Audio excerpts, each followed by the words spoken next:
Welcome to Pandora's Box and the exponential curve of progress.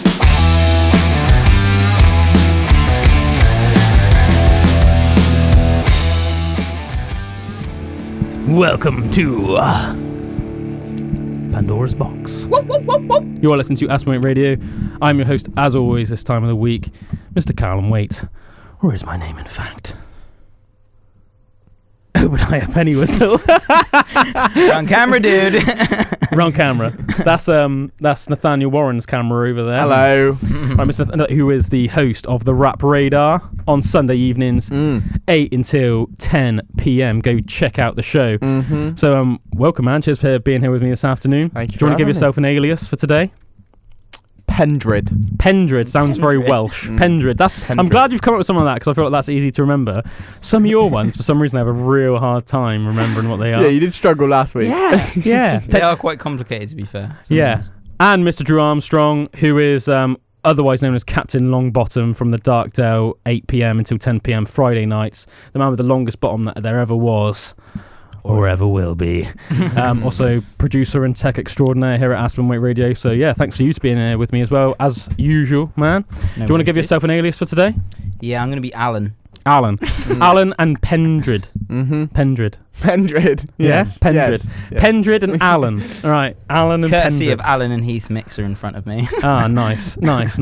So yeah, if you're just like tuning in for the first time, Pandora's Box is like a topical show. We just talk about a myriad of interesting like subjects, topics, and stuff. We try and keep it pretty casual. We've also this is also now a podcast on YouTube. So if you'd rather see us and take us in visually as well as orally, that's orally AUR, not ORA. Just then, go on YouTube, check out Pandora's Box, and subscribe to our channel. We've only just started it, so it'd be good to get some more subscribers. And you can take in our visages For sure. and be with us, see what the face behind the mics look like. Just talking about all sorts of interesting stuff. Last week, old Pendrid over here was talking to me after our show about Neuralink, which is something that... So did Elon Musk actually invent that? He's invented it? I assume so. I think he's like one of the main founders. Yeah, so I found it really interesting, and I hadn't heard about anything at the time, but I've sort of gone down the rabbit hole since and like watched and read a lot of stuff on it. So it'd be really cool to like talk about that a bit today. 100%. Do you not know anything about it really, Alan? I don't know anything about Neuralink, no. It's crazy. So man, take us through like the origins as far as you know it. And then as the show goes on, we can talk about more like the philosophies behind it and make the possible ramifications of this technology and stuff like that, which is more what I'm interested in. So what I've got here is that in short, Neuralink is a chip that is being developed to put in human brains or on like a human skull.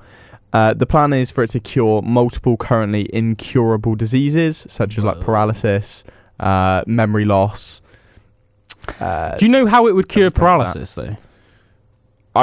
It would have to depend on, like, obviously if your spine's just messed up, then like it wouldn't cure that. But if it's due to a lack of connections through the brain, then I imagine that's the sort of thing it can fix. So more I imagine people that have had like bangs on the head. So for instance, I like used to know a lady who like had like a savage fall in the street and she like banged her head and she basically like was like wheelchair bound for about a year. And basically, it was almost like the part of her brain that knew how to walk had like temporarily been bruised so badly that she just couldn't walk. Yeah. How mad is that? And doctors at the time even told her that there was a possibility that she might not ever walk again. She did learn to walk again, which is like awesome. Did the whole sort of like, holding on to like wooden banisters and like trying to, and then eventually like progressing to treadmills. But she's never going to be the same again.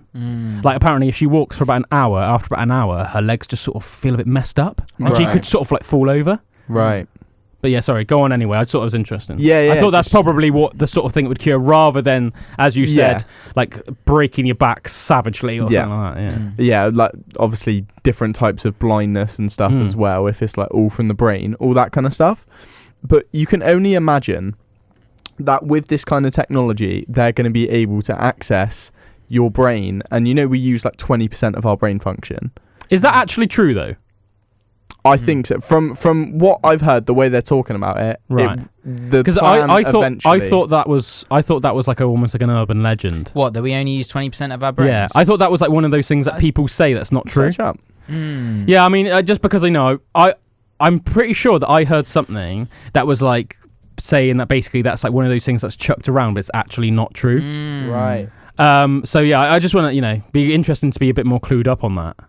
Yeah. If you've ever believed the 10% brain myth, you might be surprised that human beings use virtually every part of their brains. Yeah, I thought that was the case. Fair enough. I imagine as well, though, if they can fix like memory and everything, they can still boost like the things. Yeah, so it's more like a booster rather than like unlocking secret parts of your brain, which is almost like the more like exciting, mysterious, almost like romantic way of thinking about it. It's like boosting your brain in every way. And also repairing parts of your brain that could be damaged. The way I thought of it as well is imagine like if you've got this chip in your brain and eventually you can have all of the history of mankind, all of the memories that we have on our phones in our brains just to think about.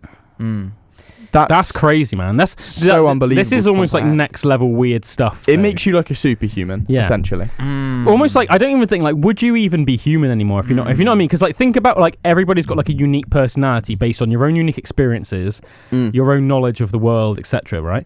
So like, and you're almost like your own DNA coding as well. Do you know what I mean? Like your genetics from every ancestor that's come before you and the way that they lived their lives, etc. Now, if you were almost like standardizing, like, do you know what I mean? Because like say like Google is like standard across the board. What you go on Google will be the same as what I go on Google in terms of the information available to you.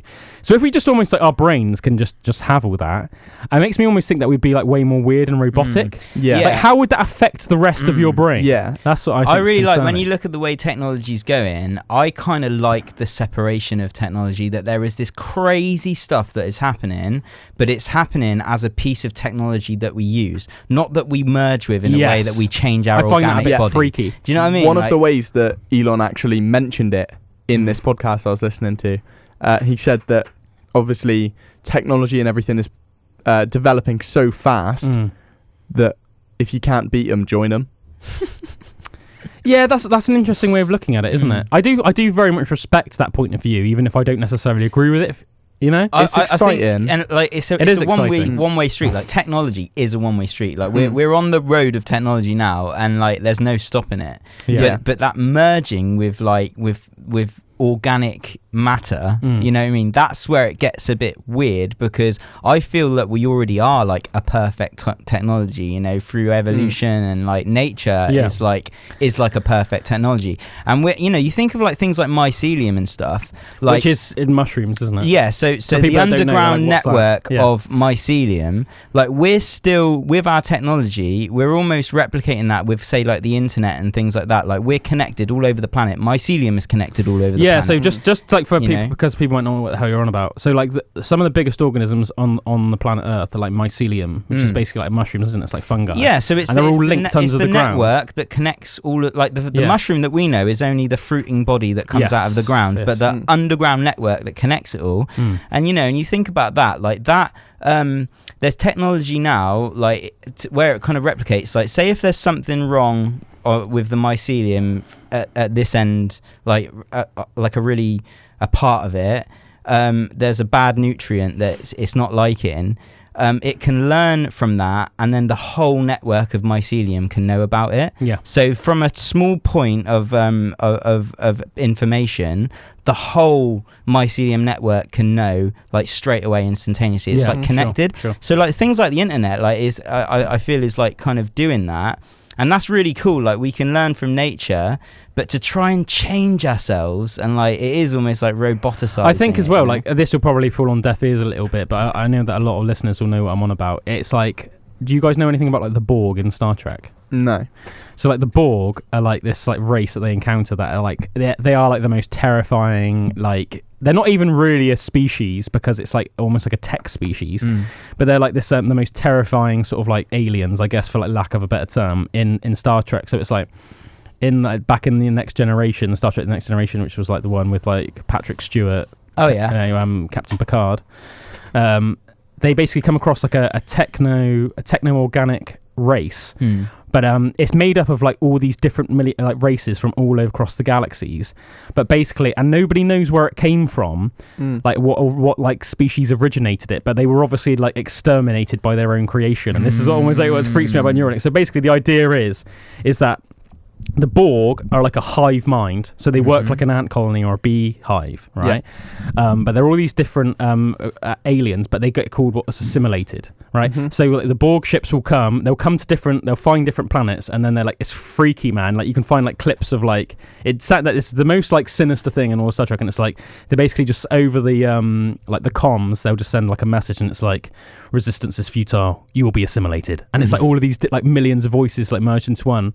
And then they go on, they assimilate people, and in like the Star Trek lore, it's like they implant like I think it's called like nanotechs, like a virus basically in your body, and then it starts basically working its way through your blood, through your body, merging your organic like cells with like mechanical and like computer parts, and then you basically end up like a shell of your former self, like your body. This hive mind. Yeah, but you've got all these like mechanical parts then that are attached to you, and then you become a Borg. So it doesn't matter whether you're like a Klingon or a Vulcan, or you become a Borg, and then your sole purpose is whatever the hive mind's purpose is. That's so what you lose your personality. Yeah, that's what it makes me think, right? So if you say put a chip into your head that helps you do like does all this stuff, who's the person, who's the creator that makes that technology and puts that chip in your head?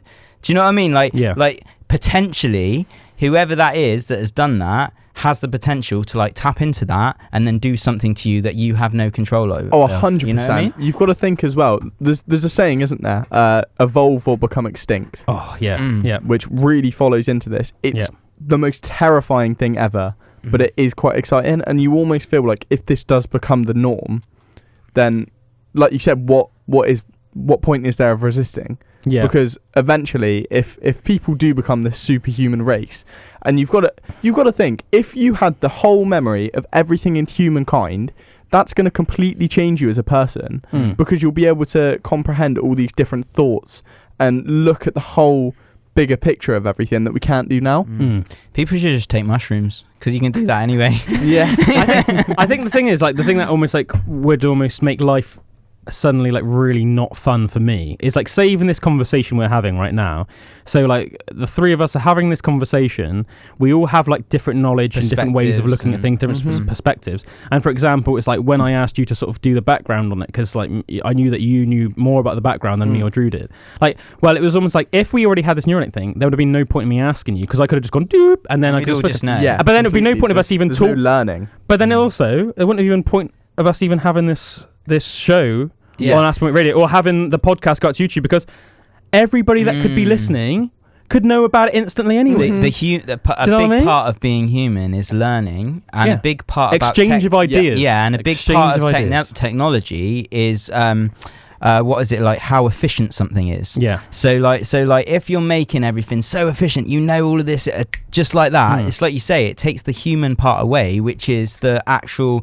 thing of learning. And like, you know, where you make connections in your brain and stuff as well. Yeah. Like that is an actual process for you to optimize your brain and to make these connections and to learn stuff and to create these like neurochemical like pathways in your brain, and that it takes effort and it takes hard work, you know. Yeah. And that's good. You know, like if you've just got something that just does it for you, like a pill, or you know, it's the whole thing of like medication and stuff like that, in a way that like, you know, you can just take something that will make all your pain go away. Like, you know, that almost it.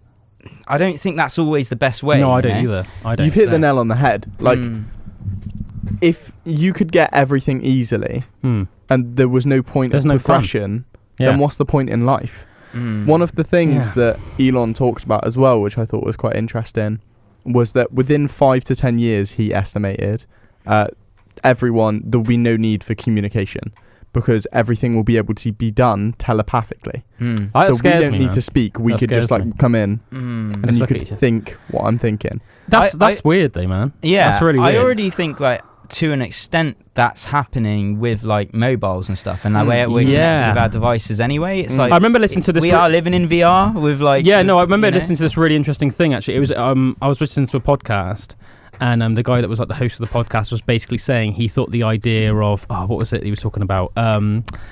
Basically, like being like linked with a form of AI, or like being linked with technology was like a creepy idea to him. And then the guy that was on his show was like, we already pretty much are. Yeah. Because everybody, especially in the West at least, everyone carries a mobile with them pretty much everywhere. Yeah. And almost like instantaneously we can access anybody that we know, anything on the internet, any information on the internet.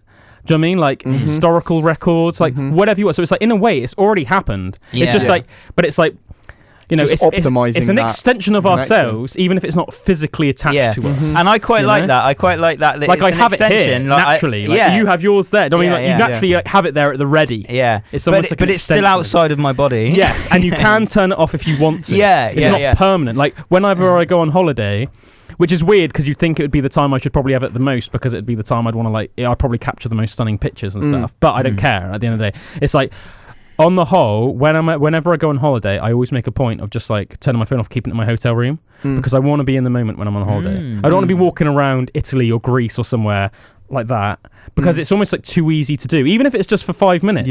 I don't want to be like ordering a meal somewhere in this nice restaurant I've never been to in the Mediterranean, and then like while I'm waiting for my bread and olive oil, I don't want to be looking at my phone, checking Instagram, seeing what somebody I like vaguely know, they're getting a tattoo today or something. Do you know what I mean? It's like, it's not important. I want to be in the moment, taking your surroundings, like soaking it in, and being present. Exactly. Completely. When I'm in England, it's too easy, and because of obviously you need to communicate with people, I do just more to keep my phone on me. Get locked into the matrix. But when I'm on holiday, I always make a point of doing that. Yeah. About the only thing I'll use my phone for on holiday is TripAdvisor. Yeah, sure. So if we're going out for a meal, I'll see what people are saying. Yeah, that's you just don't want to. You don't want to go out to somewhere Food and it's not very good. or just rubbish. Yeah, completely. Yeah, definitely. Yeah, or Google Maps. Yeah, to get around. Yeah, definitely. Man. I think one of the craziest things about this Neuralink was just how vast the possibilities are. The possibilities are literally endless for this thing. Like, it could, in a best case scenario, it could so easily just turn into like the whole world being like an episode of Black Mirror. Yeah, well, it's funny, isn't it? Because who was talking about it? But somebody even, was it Mark Zuckerberg? Listen, I know this is different, but this is with this. What's Facebook being turned into? Meta.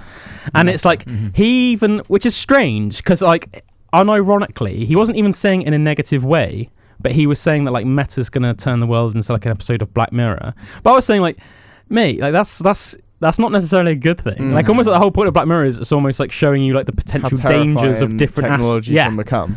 So I just thought it was like freaky that he was almost like saying that, but almost like in a good way. Yeah. Obviously with Meta, they want it to become like, originally they want it to become like a thing for businesses. Right.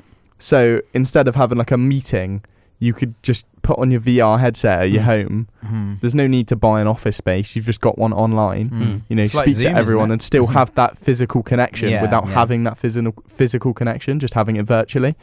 But I think eventually, and this is one of the things that I thought was most exciting, was that if you could link that somehow with that Neuralink chip, let's say in the future there is a way to do that, you could have any experience ever literally just in the palm of your hands on this Meta VR.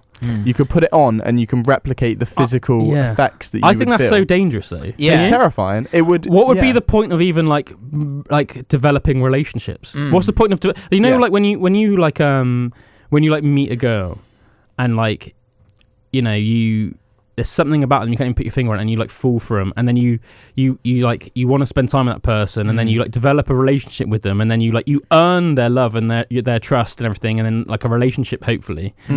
Like, that's like an exciting and beautiful natural thing. Yeah.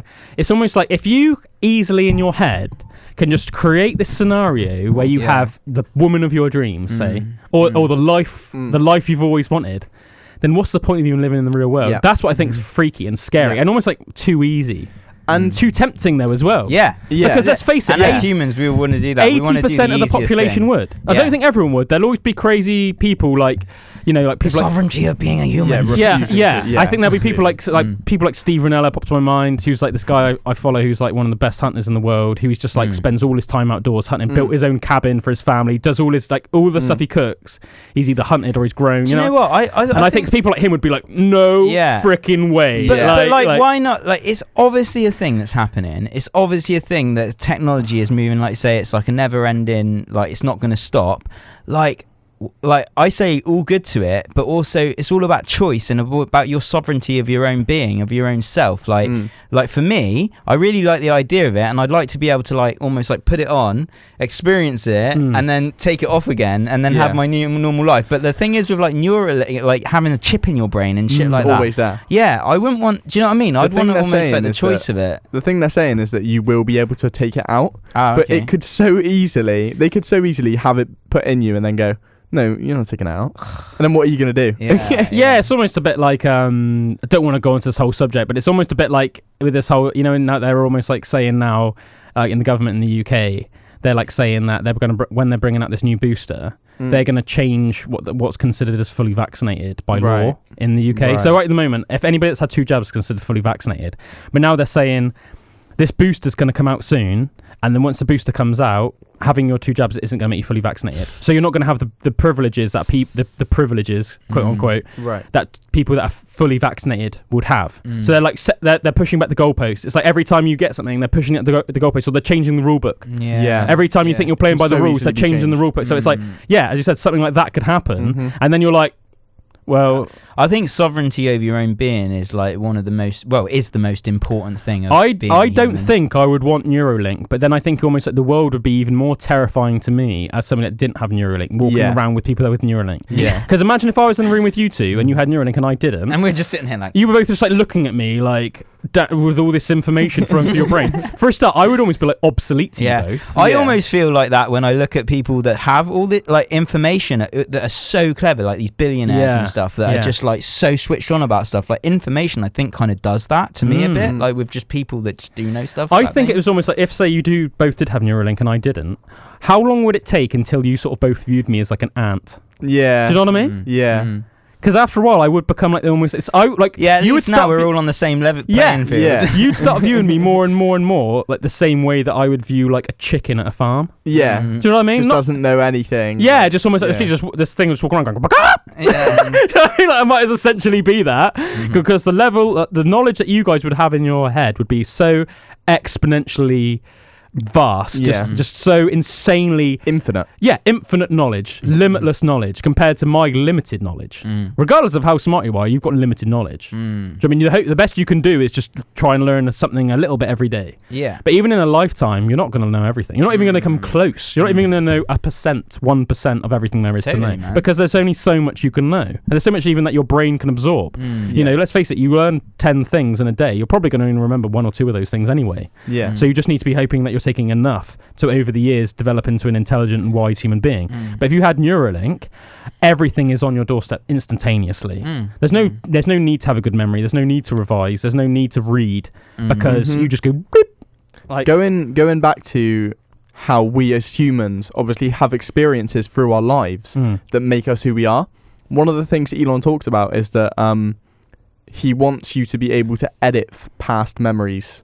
Oh my god, this is just like... And then you can literally like make yourself the perfect version that you interpret to be the perfect version, but you're not you anymore. I think all this can be done, but like consciously through working on your own feelings that you have towards your memories. I think one of the things that it comes back to is almost like the problem that we have already in like the Western world and a lot of the world in general is that it's too easy not to do what you said. It's too easy. People want it easy. Yeah. Or it's like, it's too easy to not work out. But then as a result, you're just completely dependent on modern medicine and like the hospital like to be fit because you're not fit, but you know that... Well, it's like you say about the fall of the Roman Empire and that as well. Yeah, like that's kind of what happened. People got lazy. People got complacent. Yeah, so the start of the Roman Empire, you had the most forward-thinking minds on the planet, organised, and you also had the fittest, strongest militaries, the go-getters. You think of it's almost an entrepreneurial spirit,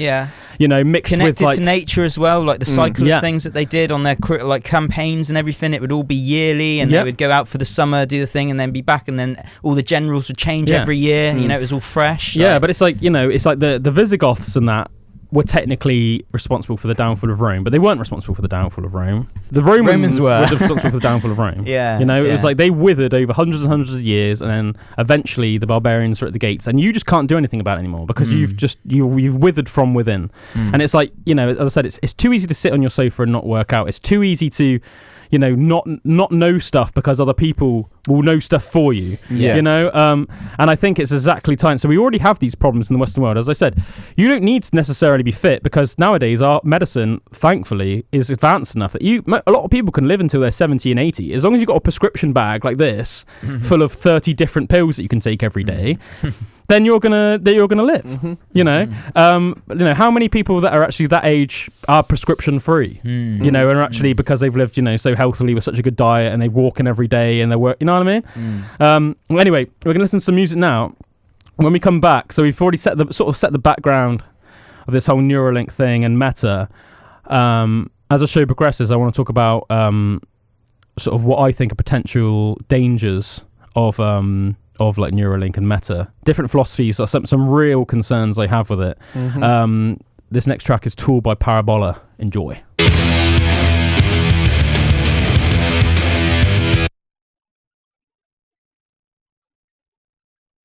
This is real cool, man. This is a real interesting chat. That was a foul. It is crazy, isn't it? Yeah, it's so cool, man. It's like all morals and everything is mixed into it, isn't it? Yeah. Like technology, morals, like what it is to be human. And that's the thing. It's like all of these things that are happening now are like throwing up all these questions, because it's really important. Definitely. Right, so we've only got like 12 minutes, 24 seconds on this hour. Cool. But just to keep, we'll just keep flowing a little bit, but try not to go too. I'll just keep an eye on things, basically. Proper interesting.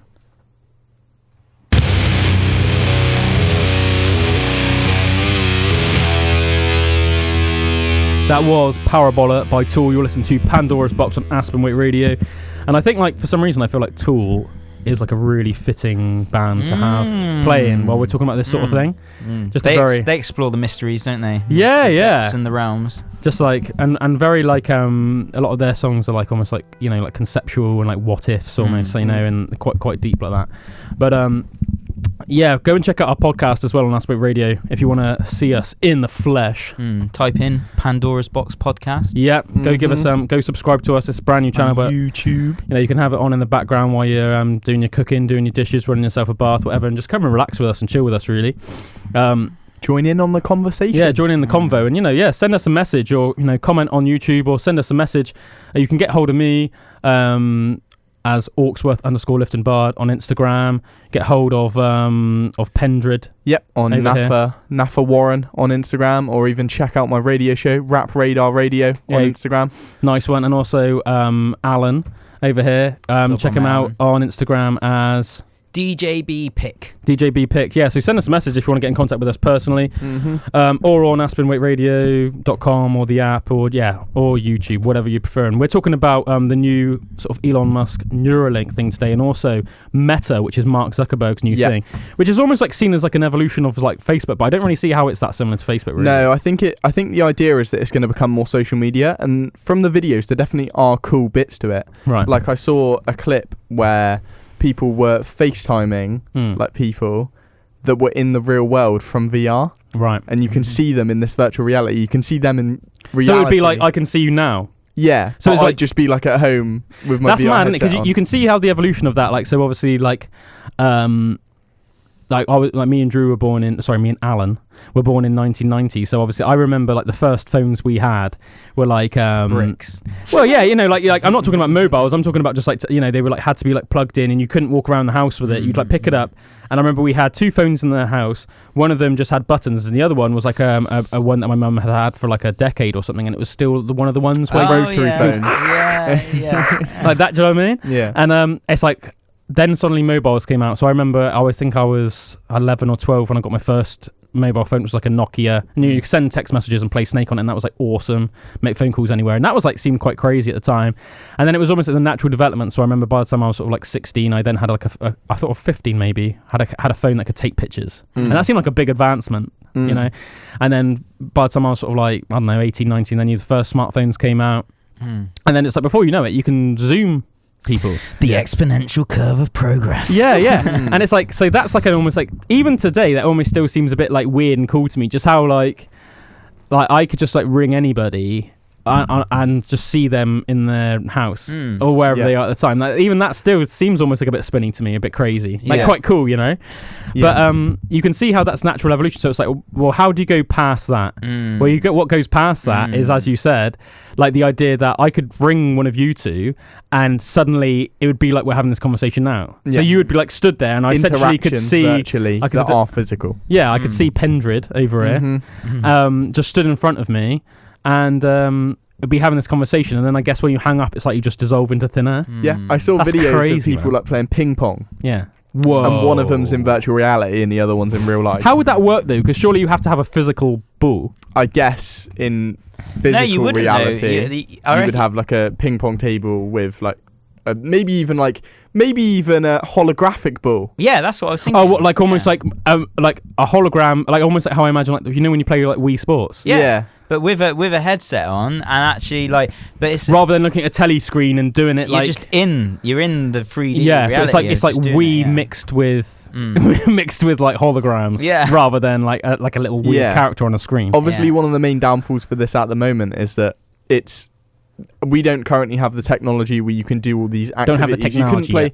You couldn't play football really in your own living room, could you? Because you don't have the space to run. I always remember seeing those things. It was like something you could stand on, and it was almost like not an escalator, you know, like the like a treadmill, and someone had the gun on. Yeah, I've seen that. And they're going around and they're moving around and doing all of that. But it was like this huge contraption, and like for me, it's like the physical sensations. Like you might be able to go into this virtual reality and actually see all this stuff and everything like that, but like being human is the physical sensations, isn't it? It's feeling that ping pong ball hit that bat, and like, you know, and all of that stuff. So I don't know. But imagine, right? Imagine you have this chip. Oh, the Neuralink that gives your brain the thought of it. You think that you're running, and then you experience the feeling of running. You can just be sat in your chair. Yeah, it could be. Yeah. Why would you? The thing is, I think this is like a real concern though.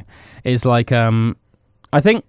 By nature, we're all closed-minded, and I don't mean that in like a negative way. Even the most open-minded people have to be closed-minded in the grand scheme of things, because there's only so much your brain your beliefs are your closed-mindedness, aren't they? Because or like your view of the world. Yeah. Because like life, to me, is defined by how much information my brain can take in and from my individual life growing up. So to me, the world and life is everything as I see it and as I see it growing up, which sounds like an obvious thing to say, but I think it's very relevant, because life to somebody that's grown up in Dagestan, in the mountains of Dagestan, is completely the world to them is completely different than it is to me. Even though we're both, you know, even if you had somebody that was born exactly the same day as me, exactly the same year.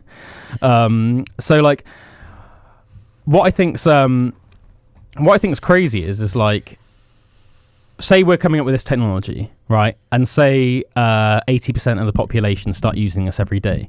Well, in the real world, right? Because there always will be the real world, right? Even though you're awesome in your Neuralink brain or whatever, right? Essentially, you are probably getting weaker and more useless in the real world. Do you know what I mean? You're completely dependent on that technology. So then what happens if there's like a large-scale war breaks out? And where's our military? Because there's hardly any army anymore, because most of the army are just, because everyone's just lying down in their beds, like on Neuralink, you know, with like living life like Hugh Hefner, right? You've got to think someone has to take, if there's a place for power, someone will take the power. Yeah. And they're going to take and that is a huge opportunity for someone to take power of the whole of the civilization. The general civilization are living like dons. Yeah. But in the real world, we're actually getting just very vulnerable. We're very weak and dependent. Yes. Especially physically weak, because obviously, if you don't use your body, it atrophies. Yeah. That's the whole, like, you know, like, that's why, you know, let's face it, people that are like, that work out all the time, or like builders and stuff, are like way stronger on the whole than people that have desk jobs, because they just don't use their bodies, you know. And over generations, that can even have an effect on your DNA. If going back for hundreds of years, your family have been like farmers or labourers or like knights or in the army, you're probably just by genetics going to be like quite a tough guy. Yeah. Do you know what I mean? remember reading this thing about archers in history as well, like the actual it was Henry VIII's archers. Their arms, so it wasn't just their muscles and stuff. Their bones, yeah. Their bones was like what you're twice talking as about dense or something. Yeah, what you're like talking about is the Mary Rose, so the King VIII's flagship like naval warship. Was it the Mary Rose?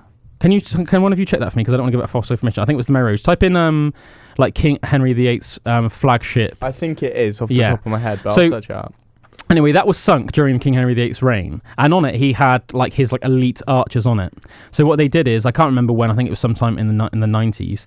They exhumed the bones. Yeah, they got the bones out of the Mary Rose. Yeah, so they managed to get the bones of all the archers and all the other cool artifacts out of the Mary Rose, which was a fascinating thing to do for the archaeologists. Like I would love to. Yeah. I would cream my pants at the opportunity to do that. Can you imagine that? Like it's been buried for like hundreds of years, and you're like one of the archaeologists that's like bringing this stuff to the surface. And what was cool is, as Drew was saying, so the right arms and like as a result also shoulders and shoulder blades and everything of the archers, because each one of them.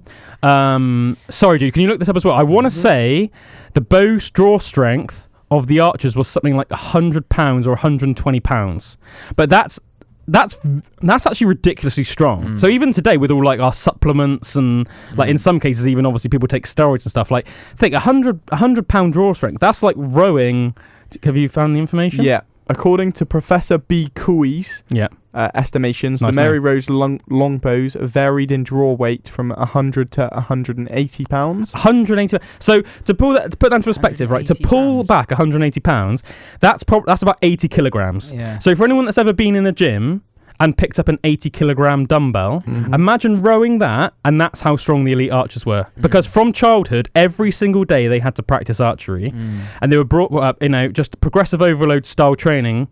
So like when they were little kids, I suppose they had 30-pound bows. The next year they were given 40-pound bows. And then by the time they were like, that's ridiculously strong. Their right arms must have been jacked, and their shoulders, and it must have looked strange because I imagine their left one, which held the bow, wouldn't have obviously had to have been as big. So still quite strong, just to keep it stabilized. Yeah. But obviously not that same. No. Because it's like as I said, it's like a dumbbell row. Think about a dumbbell row, like in the gym. But yeah, as you said, like when you work out, it's not just your muscles and your tendons that get bigger, it's your bones. Your bones literally get thicker.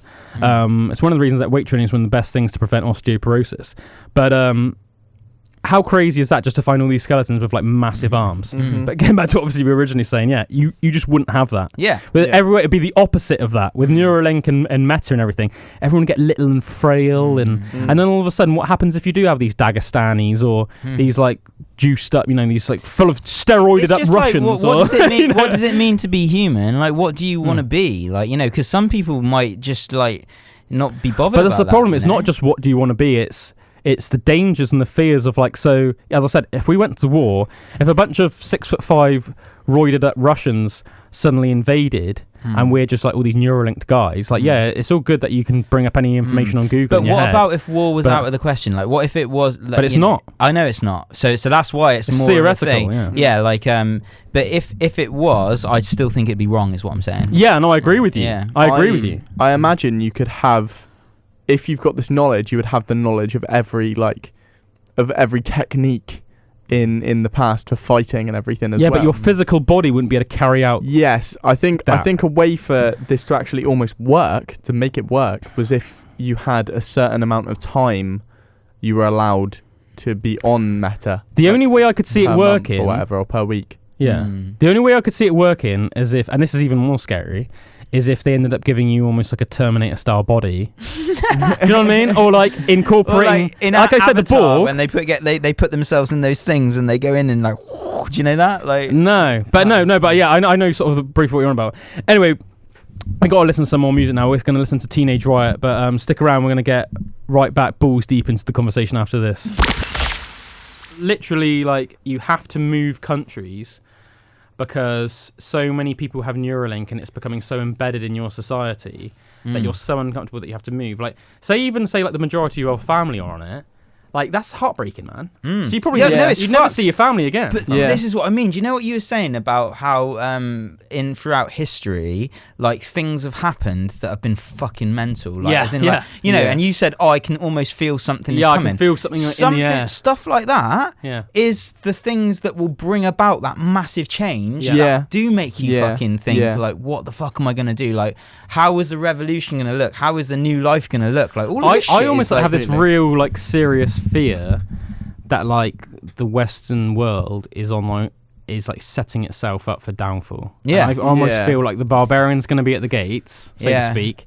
And I feel like it's like the West will fall. Because let's face it, the Western world has now been the strongest force in general, on the whole, for like over 2,000 years. Yeah, I think as well. It's almost like, I feel like it's almost like China are always getting stronger. Yeah, you have something to fight for, you train for it, and then you become better than the people you're fighting. Yeah, and that's what it's becoming. And the thing is, it's almost like China's on the rise. Russia's always been a sleeping dragon. We're a capital, like West on the whole is capitalist. China and Russia are both communist, and it's like we have all these opposing ideologies, and it's almost like I just feel like it's just almost like waiting something for shit to hit the fan. 100%. You can almost feel like, I almost imagine us getting invaded, and because we've been given so much time to think, and to be fair, we are as a species now, we are very philosophized based. Especially in the time that we are now. In the West, I can imagine us getting invaded and us being like, "What's the point in that, man?" They're just being like, "We're gonna kill you." Yeah, because in those communist societies, they almost like frown on like thinking, free thinking, because it's almost like, no, this is the way things are. Do it. Reason with someone. Yeah, because it's easier to control everything like that. If you're a Chinese soldier or a Russian soldier, you're just like, I'm carrying out my task. Whereas, as I said, like a British soldier or an American soldier is like, why am I doing this again? Maybe I shouldn't fight. Maybe I should just go home. Like, why are we even fighting in the first place? And that's when you just get killed. Yeah, before you know it, you're the other dead. People are too strong. Yeah, all of that thinking's gone down the drain because you're fucking dead now, and that Russian's just coming to take everything you own, or that China man's coming to take everything you own. I completely agree that it's building. It's building 100%. And I just think it seems too perfect. Yeah. Like, we complain about the little things in life when realistically we're not in a bad time at all. No, we're in the most comfortable time as a human race that we've ever been in the history of you get an human infection, race. you just go get antibiotics. You want to look something up, you just go on Google. Yeah. You can go on Netflix or Amazon Prime or whatever tonight and just watch pretty much whatever you want to watch. The only thing that I think is actually stopping that is like nuclear warfare. Oh man, it's scary, man. Nuclear warfare is fucking scary. But the actual like idea of how scary it is, I think, would put people off, like put Russians off invading the US, because the US would just be like, this is we're losing. Well, this is what scares me though. Even though, don't get me wrong, I understand the good intentions, but that's what really fucking scares me. Where there's like a growing movement in the UK to try and take away our nuclear programs. It's like, motherfuckers, don't take away our nuclear program. Yeah, because it's like if like leaves you vulnerable. Being a country is like being a human being that is walking down a fucking dangerous alleyway, and you're just hoping that nobody's going to attack you in that alleyway. But if you do, you better make sure you can fucking defend yourself, because otherwise you're going to get fucked. Well, the only thing is like, with nuclear as well, though, like why I think it probably won't happen is because it's so powerful that whoever you fuck up, you're also going to fuck up yourself. Yeah. Do you know but this is what I'm saying. It doesn't benefit anyone. No. Yeah, but this is like a last resort sort of thing. That will be this is what I'm saying, though, why I think, why I'm really hoping, because there's a growing movement. Like people like fucking Polly and Mo and Luke and that are all like, they think that we should just abolish, like get rid of the nukes. It's called Trident, isn't it? Yeah, they think we should get rid of Trident, which is basically our nuclear submarines. Yeah. So it's like... I would hope that the whole world can do that. Like that's what my biggest thing would be. That would be the only way. It just takes one power hungry guy to go, fuck this. Yeah, I'm gonna blow up everyone. And like, let's face it, somebody that's just nuts. Because let's face it, some dictators and that are fucking nuts.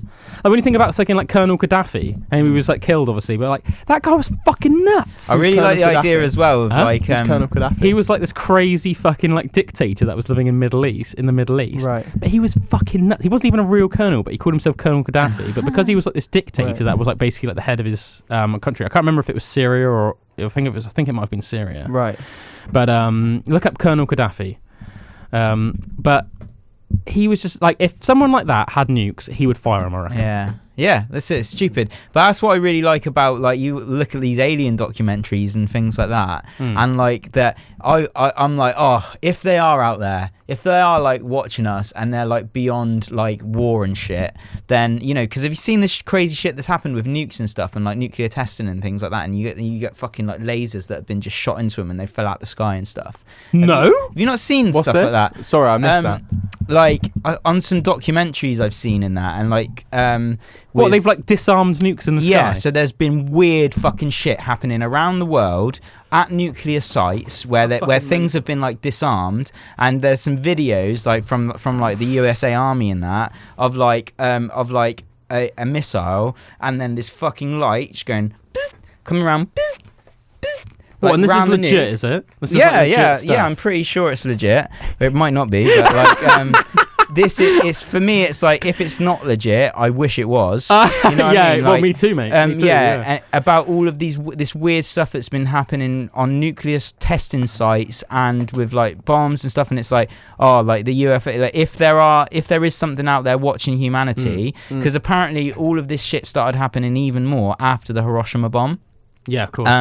And like, you know, there's that whole like a wake-up thought of like, right, now the universe is paying attention to us because we're not just affect. And that's when you think about quantum physics and stuff like that, and about like, you know, how everything has an impact to everything else around it. Something that's as powerful as that could send out a fucking ripple out through that you don't know what it's affecting, not just here, but in quantum space, you know. Or if so they were basically saying that caught the attention of like, or think of it like this as well, right? So like, when you're in the garden, right? When you're in your garden, or if you're just anywhere, right? And you're observing like an ant's nest. Let's face it, we all do it every now and again, right? Like, it's just like a funny thing, and you just take that 30 seconds, whatever, and you're like, it's just mental how these little ants just working together, going about their daily business, right? But let's face it, right? Those ants are completely oblivious to the fact that you're observing them. You might as well be a god to them, right? Like, these little ants is going around. It's quite impressive what they're doing, right? They've got these colonies, they've built these homes, they have a system that works for them and everything like this. They communicate. But we are like this ridiculously, from their point of view, with this ridiculously advanced being that they're not even aware of, that is just observing them, right? So then imagine if there was something that was like that to us. Yeah, so say totally. Now imagine it if would the be ants, like a million times more of a scale. Yeah, but like imagine like if then suddenly the ants did something that made you suddenly go, whoa, they're not just carrying leaves and like food back to the Hyrule Center. They've just fucking made a fire. And that ants and are just, my idea, do you know what I mean? Yeah, my idea. You would suddenly be like, Yeah. I am now going to put loads more energy into observing these ants. Yeah, but not just what the fuck? And because that could potentially be affecting them as well. That's what I'm saying. Yeah, it's affecting them, and you're like, something's going on here. Like, they've just reached a new level. They're not running around with swords just battling anymore. They've just set off an atomic bomb, or they've just built a fire in this case. You know, in this weird analogy I've made. Yeah. But I'm just trying to use it as like a way of almost just thinking like. Because I think a lot of people think of it as like, and I'm not even saying we're definitely being observed by aliens, but I'm just saying if we were, I think we have this like monkey view, like we'd know about it, man. We just know it in the sky. You know what I mean? We see it in the sky, or we just be able to pick it up on radar. But obviously, the idea is if we can observe animals without them realizing we're observing them, then aliens could observe us without us realizing that they're observing with the us. amount of the way space is literally so vast, it's unbelievable. There's no way you can rule out that there is a planet somewhere the size of like a million Earths that can habitate life. And if there was that, then there would be so much more progression that they would be just so like much living more proof of that. Look at how we can affect technology. Look at how we can make technology. Isn't that proof enough that other life out there could do that? 100%. And I think it's like the thing is like the Earth. I think I'm trying to remember off the top of my head now. I think the Earth right now is about 2 billion years old. I think that's. I think if that's all right, mate. I'm not the Jamie. You are, mate. You are young Jamie. You're young Jamie. But it's like I think off the top of my head, I think it's 2 billion years old, right? Now think about how insanely long that life was. Is that right? 4.543 billion years. Whoa! It's like way longer than I even thought. Right, and the thing is, I know that I've heard that our Earth is only about middle-aged. And Earth wasn't the first planet in the universe. So how fucking infinitely long is just even time, right? And then the infinity of the universe. It's unbelievable. Like, not only must there really be intelligent life out there, but think of how many civilizations must have risen and fallen before we even evolved. There were probably civilizations all over the universe that were like 10 times more advanced than us now, but they freaking died out before the dinosaurs even died out. Because something happened, like their sun just blew up one day, and then every fucking planet in their galaxy was just destroyed. Billions of years before the Earth was even created. And think about as well, just like how long we can go as as human beings, right, without realizing something, and how things can just not change, and then instantaneously it can change. Say with technology, like how fast things are developing for us. Think about fucking like Native Americans and stuff. They had pottery wheels, and for thousands of years were like making pottery with pottery wheels, but they didn't realize if they just turned it on its side like that, they could actually have a wheel, and then they could move stuff across the fucking... Do you know what I mean? Like, you had a wheel, they had wheels, but they didn't invent the wheel until fucking whenever it was, like, in modern, you know, like... Do you know what? I did something really stupid like that the other day, and then it made me realise how fucking dumb humans can be. Right? So, like, you know, I told you guys that Evie was, like, sick? Like towards the end of last week. Oh yeah. Do you remember me? I don't know if you were still here. Saying it, but no, I don't know if you were still here, but it was. I remember I told Drew on Friday. Right. Anyway, obviously, when a kid's ill, you give them Calpol. Just baby. Anyway, like usually when you get like Calpol, you get like a syringe with it, and it fits like a little hole that goes on top of the Calpol, and you turn it upside down. Obviously, but anyway, I couldn't find a Calpol syringe, so I had to use a syringe that the only syringe I had couldn't fit in the hole. Right? So for about 60 seconds, maybe 2 minutes, I was like awkwardly trying to find a way to get the syringe in the bottle, and then it just fucking dawned on me, right, that I could just fucking pour it out into a cup and then put the syringe in it. No, do you know what I mean? Like I was like a monkey. Yeah. Like I was like almost just like poking this, trying to get this syringe. No way of it working. Yeah, but I was like trying to find a way for it to work, because it could like sort of just about get in there, and I was sort of trying to like tip the bottle to like get it in a way that the bottom of the syringe could suck it, and then I was like, I can literally just go. You and can just put it in like there and just go, sorted. You can just put it on like a spoon. But it's like, you know, you have like a weird eureka moment, but up until that moment, you're being fucking dumb. Up until that moment, you're being fucking stupid, and then it dawns on you, and you're like, the solution is so simple. Yeah. But I am a fucking stupid monkey. Like, you know, I'm a fucking stupid chimp, man. Like, you know? I've had so many of those moments. But it's like funny, isn't it? Yeah. And you think about it, it's like what you're saying about the Native Americans. It's like, it seems so obvious when you say it, but the fact that you could go thousands of years without even wheeling something across, you know, like, and then it's like it happens, and you're like almost like in awe, not because of the invention itself, but almost of how fucking stupid you are, or how stupid your society is. Like, what? How the fuck? Just imagine the first guy who discovered the wheel, and he like rolls it, and he goes, surely I'm not the first one to do this. He's just like, we're all fucking stupid. We're all fucking idiots. I don't even want to we don't even deserve the wheel anymore. I'm not going to tell anyone. You would feel guilty. You would feel proper guilty. Yeah. Oh, but and then it is as well, like once that happens, like how it fucking suddenly just becomes standard. Yeah, and like the change that makes to the world is so quick. Yeah. Like mobile phones, internet, like how quick that has been. Like that's one of the things that scares me about this, like Neuralink, is that we talk about it now and it seems so far in the future. But once it's like developed, it could literally be like a matter of years, and it's everywhere. I always think it's really spinning. Like sometimes even like I went over and saw my grandparents yesterday.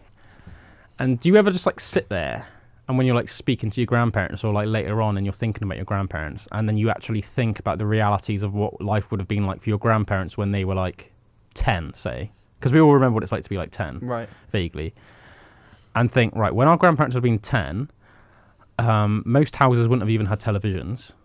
Unless you were like really rich. So like some villages, only like one person in the village would have had a television in like the late 30s, early 40s. You know what I mean? The televisions that people did have were like tiny little boxes with one channel, BBC One. Just one channel, one little black and white channel, and it was like distorted as fuck, black and white stuff. And it would just be like, every now and again, it would just be like, oh, like the Queen's Jubilee. Oh, no, whatever. The Queen wasn't even fucking the Queen yet when my granddad would have been a little boy. Do you know what I mean? She didn't become queen until like the 40s. But do you know what I mean? It's just like, and then you think about the fact like, okay, what it was like for my dad when he was 10. I'm like, okay, well, my dad was born in 1960, so that's like 1970. So like a few years before that, he would have seen the moon landing for the first time. There would have been like the very first ever colour television programs. And then you like cut forward to like when we were 10 in like the year 2000. I said it was like just about, like phones were just about, like mobile phones were just about to start becoming standard. So up until that point, unless you were like a businessman or like a doctor, nobody had mobile phones. And then, but it was like on the cusp of becoming standard. And as I said, it was only 2 years later that like pretty much every kid in school had a mobile phone. Yeah. And you know, it's like, I remember when I was first had a television in my room, I remember there was just 4 channels. I remember when Channel 5 came out and it was like a big deal. And then about 2 years after that, the first Sky television came out. And I remember when Sky first came out, it had about 200 channels. And I remember at the time, the idea of having 200 channels was like, fuck, it was almost like the most impressive invention ever. I remember like that was the feeling. I remember my dad first getting Sky and us being like, whoa. Like in about 3 years, I went from there being 4 channels to there being about 200 channels. And I was like, whoa. And it's just, and now suddenly cut forward to now. Like, that was like before you were even born. Now cut forward to now. And it's like, we're talking about fucking Neuralink. Everyone's got smartphones. Like, everyone's got the internet. Like, everyone's television is linked up to the internet, you know? And it's just like... You go to order food. Yeah. And it's just in the palm of your hand. You can just do it on Just Eat or whatever. Or, yeah. It almost makes things less, like surprising. Like, you know, the more easy it gets, you know, the world's getting more smaller. you're exposed to this technology and things like that. Like, whereas something like that is like so crazy, like to your grandparents or when that, because that's the first time it's ever happened. Yeah. It's like, and this is what I mean, like Neuralink and all the stuff we're talking about, to the next few generations in front of us, it's going to be the fucking norm. Yeah. They're going to be going, remember my granddad when they were sitting there in that studio and they like... It's like this is actually literally a conversation I had with my granddad yesterday. He was basically telling me that my grandma's uncle, Clifford, he served during the World War II, but he was in Burma, right? And I didn't know that. I thought it was pretty interesting. So my great-granddad, Cyril Scott, his one of his brothers was called Clifford, and he served in Burma. And they were saying that when he came back from the war, the thing that he said that he was like most excited about and most sort of in awe of, both before the war and after coming back from the war, was the idea of what Burma was going to be like. And then also when he came back, his confirmation of how mental Burma was like compared to Stagursey. Right? Because he just had no idea about Burma. He just knew that it was somewhere in Asia and that it was probably going to be like mental, right? But the thing is, it's like, I know like pretty much everything there is to know about Burma. So if there was like a war and I was going to Burma, the magic would almost be gone. And the only things that would be left would actually be more like negative things. So I know, for example, there's a lot of swamps in Burma. So I know that if you were like an infantry, there'd be like loads of mosquitoes carrying diseases. I know that fucking Burmese pythons are the biggest pythons in the world. So they can grow up to 30 feet long and they kill things like as big as like cows. And they live in the fucking like swamps and that. So I'd be like fucking like not looking forward to it. Do you know what I mean? I'd be like, I know too much about Burma to make me not want to go there. Because as a Britishman, I like nature seems quite like calm and like almost like welcoming to me. So to be in such a hostile environment as like Burma, where you've got fucking like poisonous little snakes, like the largest python in the world that could literally crush you to death and then fucking swallow you whole, like mosquitoes carrying malaria and fucking dengue fever and all this shit. Like I don't want to fucking go there. But to him it was like an adventure and almost it's like fucking Bilbo going to Erebor. That's what it was like to him. Do you know what I mean? It was like, but to me that wouldn't be like that. I'd be like, no, I know everything about there is to know about Burma. I don't really care to go there. The things I do know about it makes me not want to go there. You know what I mean? It's like that saying, like, and the world's the experience like will always be different though to what your expectation is of it. You know what I mean? Like even though you can know about something, like you know theoretically, like when you know get the facts, like it. And I think this is the human part of it as well. Like it's what these humans have done in all these different places. Because that was like the only experience I have of it is from being in Peru and then meeting these people that are from this other culture where it's like, you know what I mean? And it was all crazy about the jungle and that. But for me, definitely the biggest thing was like the landscape was insane and all of these different things was insane. But it was like the way that the people were. That left like an imprint of like, I didn't expect that, like I didn't understand that, you know what I mean? And it was like, it was like that's something that I don't know, maybe you could research it, but being there and actually like being in the streets with them as being and like and interactive. actually, you know, and that's a big thing about the humans being all over the world as well, you know, like people have adapted in different ways, and kind of that experience is like I watched like mental, like having that as well. Going back to what you were saying a while back. How fucking crazy is it that once this is like on the internet or whatever, you could, like, let's say 50 years down the line, right? You could be showing your grandkids, you know, they've all got their Neuralink in, and you could be like, look, this is when like I first like heard about it, and speaking about it and being like creepy, and it's just, and they're like, what? Why were you so surprised? And we're sat there like, the world could be fucking ending, man. And how fucking crazy is that? I even think that about, say, like Instagram, right? So like, say like I've always been like very interested in like my family's history and stuff. So it's like I've really gone out of my way, both from like my grandparents' say own photo collection and from finding stuff on things like Ancestry, of like finding like old black and white photos of like, say, like my grandparents' parents, even like older than that. It's so much more accessible to the future like generations, isn't it? And I find it fascinating, and I find it cool that you can always see like this little glimpse of somebody that was like your, you know, like your great grandfather, or even maybe your great great grandfather or something. But the idea that, say, like my great great grandson could just go on Instagram and just see a fucking like pic that I uploaded in 2017, or like a video, it's like weird. Yeah, it's almost like everyone will be like so much more familiar with their own family. That's what I love about like the idea of even doing a podcast as well. Like, especially this kind of thing where ideas are like immortalized. Imagine, exactly, our thoughts and everything are immortalized on the internet. So if in, like you said, if in the year 3000 someone wants to know, what was life like in the year, you know, 2020 or whatever, they could get this up and see like our thoughts on what the world's like and everything. Having like a really like in-depth conversation like the ones we're having is actually like quite like an intimate thing. And usually you only have those sort of conversations with your closest friends, your missus, or like your closest family members. So when we're doing this and it's going out on DAB radio and also on YouTube, the fact that you're basically almost like having an intimate conversation with an unlimited amount of people, because like let's face it, everybody that know, like let's face it, 99% of people that know you outside of, say, like your 3 best friends, maybe 3 or 4 best friends, your missus, and like your family, your closest family members, your immediate family, right? They don't know really your thoughts on the world. They don't really know your deep thoughts and everything. They know the base points of your character. So, you know, it's Gravy Day and Nathaniel. You know, he likes fucking rap music and he looks like that. And this is, we know that he hangs around with these guys. And like, it's Drew. I know that he plays like guitar in Death by Kai and he's also like a rapper. But like, his sister's like Shro, and like she does that. Do you know what I mean? And then there's like the people have the same sort of outside views of me. Like, he's like really into gym and he blah blah blah. But like, that's like outside. That's like, you know, like onions have layers, as Shrek says. Like that's the outside layer. No, not many people know the inside layer. But when we're doing this, we're showing those inside layers. That's really heavy, and it's fucking mental. It is crazy. They say, don't they? There's three different yous. You've got the you that the world sees, the you that your family and friends see, and then the you that like no one sees. It's just your like self-conscious. But we're almost putting out our like version of what our family and friends see to everyone. Like these chats that we have on Pandora's box, the only people I usually have chats with are like, say, like you, Josh, a couple of other people, like Emily, and a couple of members of my family. That's it. But now we're just having it, and it's like, do you know what I mean? So like all my life I've had conversations with at the most, say, about like 10 people about the sort of going in-depth conversations, so that I feel like people would actually have like a real insight into like what I really think about like different topics. But now, as I said, just like pretty much just anyone can listen, and it's like crazy. I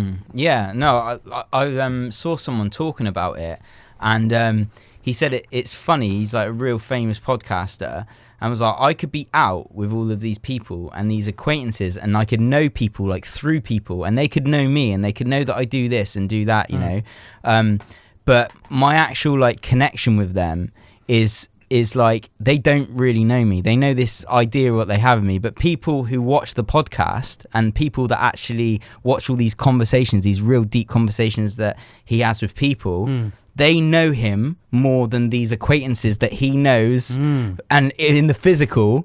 But like, do you know what I mean? And I thought that was a real mad thing, you know. Like, no, definitely. You can have mates. Like I can have friends and stuff that know me physically, but people that actually know these intimate thought things. Like I just because I've literally watched like hundreds of Joe Rogan podcasts, you feel that you know Joe Rogan pretty well. Yeah, but he doesn't even know I exist. But I know everything about his life, which is almost like creepy when you think of it like that. Yeah, it's weird. I know his dog's called Marshall. I know he's got 3 fucking daughters. I know he lives in fucking Texas and he moved last year.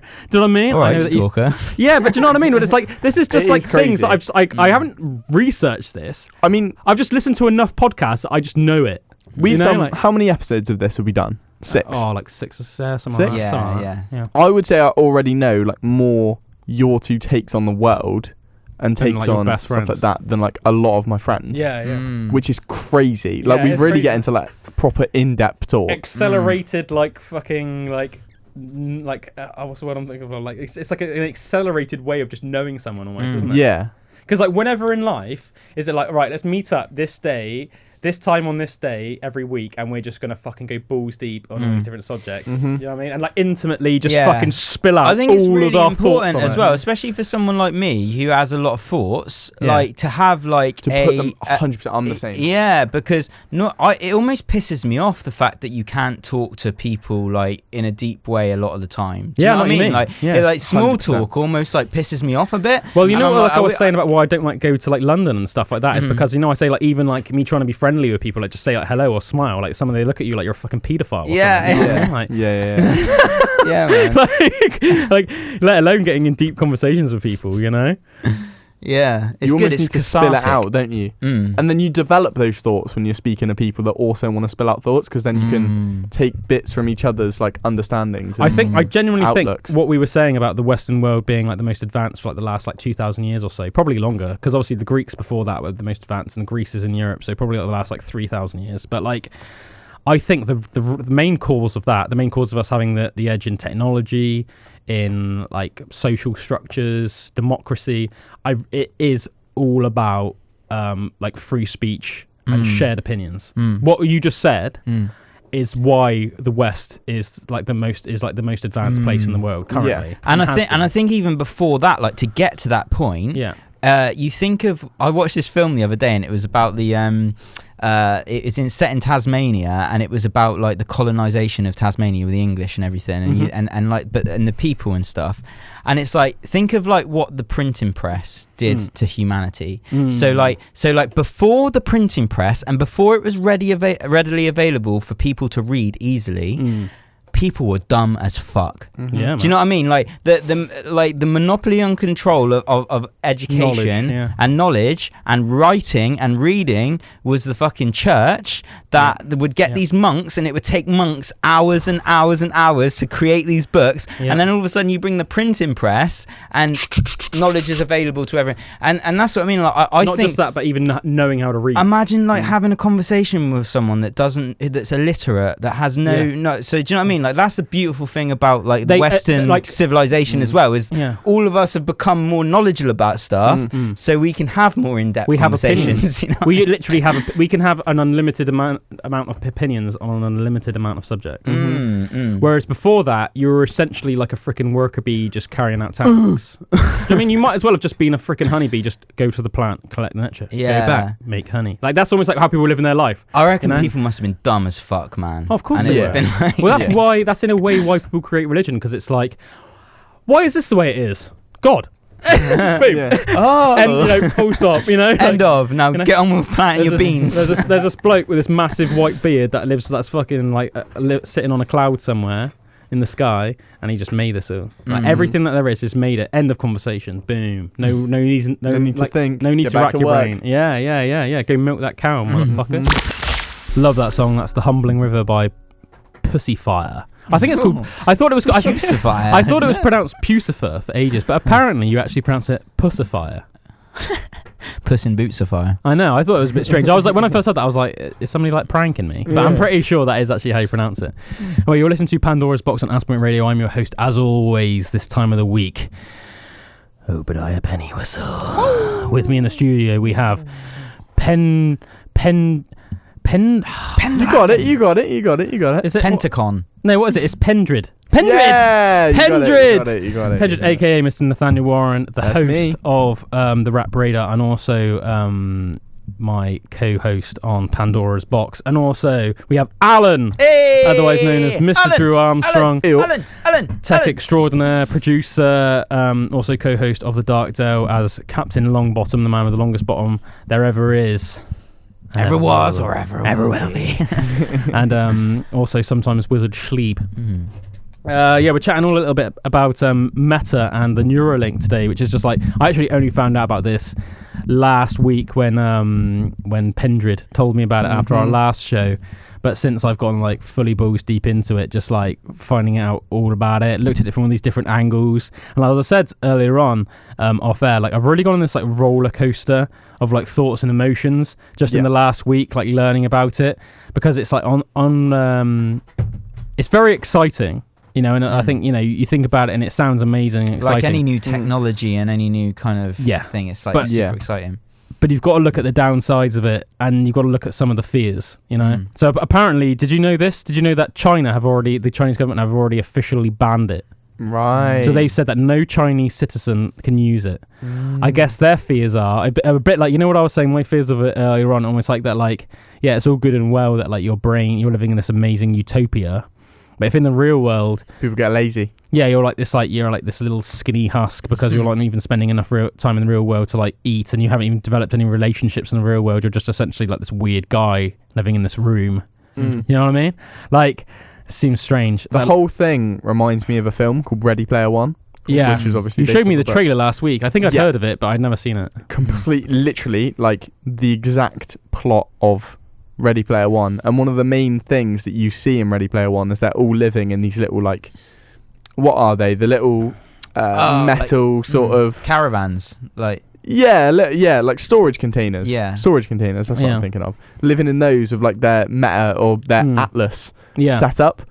And I just think that is how it would become with the neglect for the earth. Like cities would no longer be these thriving architectural places. They would become just a hub for storage containers for people to live in the online world. It also reminds me of The Matrix. The first Matrix movie. Like plugged in. So in The Matrix, obviously, it's like the idea is that like, but it's even like a step further. So in The Matrix, people don't even know they're in The Matrix. Right. So they think that they think they're living this like normal life in like modern day. And the whole thing is sorry, this is like mad spoiler alerts for anybody that hasn't seen The Matrix. But you'll still love it, even with what I'm saying. Go watch it if you haven't seen The Matrix. And if you have, then you know what I'm talking about, so it's all cool. And then the whole thing is like with Morpheus, who's like Neo's sort of mentor, it's like he almost like waking up and he's like, this isn't the real world. This is a simulation. Like, do you want to wake up? And this is when he does the whole like, do you want to take the red pill or do you want to take the blue pill? The red pill, you're going to like come with me and you're going to find out what's real. The blue pill, you're going to wake up in your bed tomorrow and not even going to like know this ever happened. So Neo decides to take the red pill, and then it's like he wakes up in the real world, and it's like there's like this there's just like this massive I don't even know how to describe it, like it's almost like it's just this massive room, I guess, for like lack of a better word, like warehouse. And it's just like rows and rows and rows of like almost like what you think of like a baby and a fetus, but it's like fully grown humans, and they're almost like in this like weird gel in these like little tanks, like these little bubbles, and they've got this thing inserted in the back of their neck, which is like, I guess, like putting them in the Matrix. And they're all just like asleep. So they're spending their whole entire life in the Matrix, living and dying, not realizing they're in simulation. But in the real world, they're just like this. For the machines. Yeah, and it's like freaky. But the real world's like weird, isn't it? I mean, it's like messed up a bit, like how you were saying about Ready Player One, how it's like everything's dirty and like society's almost like neglected. Yes, it's like that, and it's just like there's weird machines just sort of like roaming around. And that also brings me on to another really cool thing, or really scary thing that I wanted to talk to you about. So Elon Musk on this podcast as well was talking about how, obviously, I've spoken how the Neuralink could fix memories, you could even maybe alter memories, but it could get to a point where you can replay those memories and live through your life again and again. So that would literally be cool. That'd be cool. But hold on, that literally makes it possible, very possible, more possible than us living this for the first time, that what we are in right now is a memory. Oh, that just suddenly spun me out. I don't get it. So what Nathaniel's saying is, it's like, if that was the case, how would you know right reality now if it wasn't actually 10 years from now and you're actually just replaying a memory right now. We could have been living this millions of years ago, but our brain is just on a constant loop of our life. Existential crisis imminent. Crazy, right? Man, that is cool. But the thing that's I almost saw, like, when you first said that, then until you suddenly did the juxtaposed position and I had an existential crisis. The thing that I thought was really exciting about that is because have you ever done that thing where like you've thought like you've thought of a memory of maybe like one of the best times of your life, and you've maybe thought either you didn't appreciate it at the time or that maybe you didn't realize. Like maybe you were like in the moment of like an amazing prospect in your life and you turned it down, but you always look back on it every now and again. You think of it like once a year and you're like, I wish I'd actually done that. The idea that you could go back almost just for like almost like the same way that you can just like play a level on a computer game, and you could almost just like relive that, but like almost like see what would happen just for like a couple of days if you'd taken the prospect that you regret not taking or something like that, or just played back an amazing time in your life. The idea that you could do that is so cool. It almost reminds me of like reminds me of like say like watching a movie, like if you've seen that movie 10 times before, once before, like 100 times before, you always see something different. If it's one of again. and it's not just that. Even if you're not doing that, I feel like you've seen that movie ever since you were like 8 years old, and it's one of your favorite movies. It's cool just every now and again to just replay it. Yeah, the idea that you can do that with a memory. Yeah, cool. This is one of the things that I was really interested about ayahuasca as well, because from watching from technological. To her medicinal. But like no, from talking like from like hearing about people's experiences with that. It is like that. So they would say that they would relive these memories in like perfect, like like what it was like. They would go back to those moments and relive them like so almost like that, but like really viscerally real, like in that like you didn't even remember that you had those memories, but they're there, and it's like you experience it through the experience, and I was like, that it never happened for me, but I like really thought that was really interesting. It's like a natural way of tapping into those places. I think there's two schools of thought that you can look at it from. You can look at it from the idea that you want to make the most memories and good memories that you can, so that when you do relive those memories, you're going to experience the best time over and over again. Or you can look at it from a way that is life meaningful if everything you're doing can be changed, might have already happened. Yeah, like for better or worse. Like, what is your current situation is your current situation. That's like the cards you've been had. Like, you need to, as almost just like a creature on this planet, you just need to like do whatever the best you can in this moment here. And I think as well, like memories and things, they have an emotional impact on you. So like what I find interesting about it, about kind of changing them and things, and this is what I found interesting about the ayahuasca thing as well, is there could be something that you have buried in your memory, in your experience, that could be having like a detrimental effect on you now because you experienced it as trauma, or you experienced it as something that was like that's affecting you, but it's subconsciously affecting you. You're not conscious of it, that's the thing that makes you afraid of doing this, or that's the thing that makes you scared of that, or makes you feel this about yourself. So if you shine that light on it, if you get to relive the memory and shine that light of consciousness on it, you can actually develop a different relationship with it, and then it won't affect you in the present so much. So you can almost like heal yourself, from, which I think that's really cool. That's a really cool way to think about it. I think like on the flip side of that though, like when does like mental health get brought into this? Like in terms of like, let's face it, a lot of people suffer from mental health problems. Right. And obviously nowadays it's become a lot more like talked about than it was in the past. But like, I think a lot of people, the strain on their brains of like the potential to just like, oh, I'm just going to nip back to 2007 and just relive this memory for a few days. Or I'm just going to go and alter this part of my life. Or I'm just going to edit this memory here. Like, I reckon some people that would send them full blown crazy. Yes. And the problem is as well, I think if you can edit one thing, you can edit everything. And then, as we were speaking about earlier, you could almost want to make yourself, it would be such an addicting thing to like better yourself, because or your view of yourself. You could like, say like you grew up like a big fan of the Batman movies or something. You could just make a world where you were essentially Bruce Wayne, and you were like this cool Batman guy who had this cool butler, and you just unlimited funds, like living in this mansion. everybody either like loved you or respected you. I mean, or and it's that thing about it being easy. Like if it's so easy, like, and this is why. And bringing back the ayahuasca again, going through an experience like that is almost like so crazy, like being on a trip. Like it makes it so hard that if you do gain those different perspectives and you do go through that stuff, it's almost been such an ordeal that it's bit, you know what I mean, like you've got through the other side and you've worked through it, and then you've had to work through it, which almost gives it more value than just being able to change what are ones and zeros in your brains of memories from, like, do you know what I mean?